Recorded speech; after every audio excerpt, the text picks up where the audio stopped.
Hi, I'm Stephen Oswald. For our project in technology and baseball, I decided to do mine over the Stalker radar gun.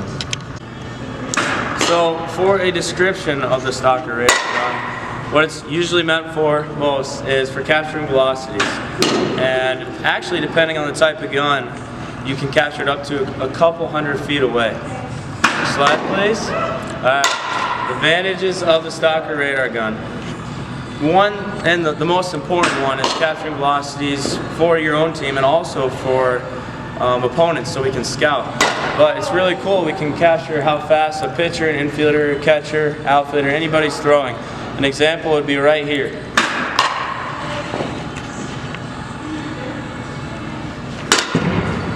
.68.4. Pretty dang good. Another advantage to using the Stalker radar gun is exit velocity. Exit velocity is very helpful to track how hard our hitters are hitting the baseball, which also can really help gauge their power and eventually who may find their way into the starting lineup. So we'll do an example here.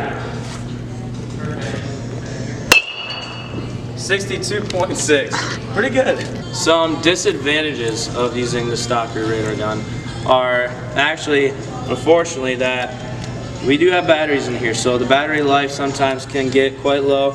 So I do suggest, if you are going to purchase this for your baseball team, to have rechargeable batteries. Some other disadvantages actually is sometimes that there is technical errors. An example would be sometimes we're in here doing a live versus live practice and our pitcher's throwing about 78 to 80, and sometimes we'll get a read that's actually over 100 miles an hour. So obviously it only happens every once in a while, but that is a disadvantage. But you will be able to tell that it's kind of skewed and not what they're actually throwing.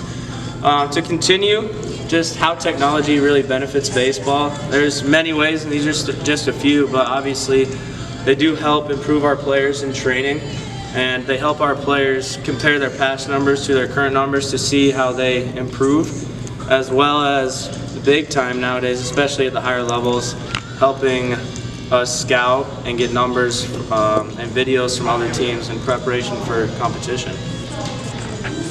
And areas that I believe could be more use to have more technology in baseball. Well, obviously there's room everywhere in the game to add more technology. However, there could be more in-game and in-practice video to help players and coaches to look back on their previous film to see where they can improve upon most. And just segment things. And then also, there's always room for more tracking devices, obviously. And lastly, I just want to remind you that how important it really is as a coach in the game of baseball to know what you're doing with this technology, to have a purpose with that technology, really know how to use it.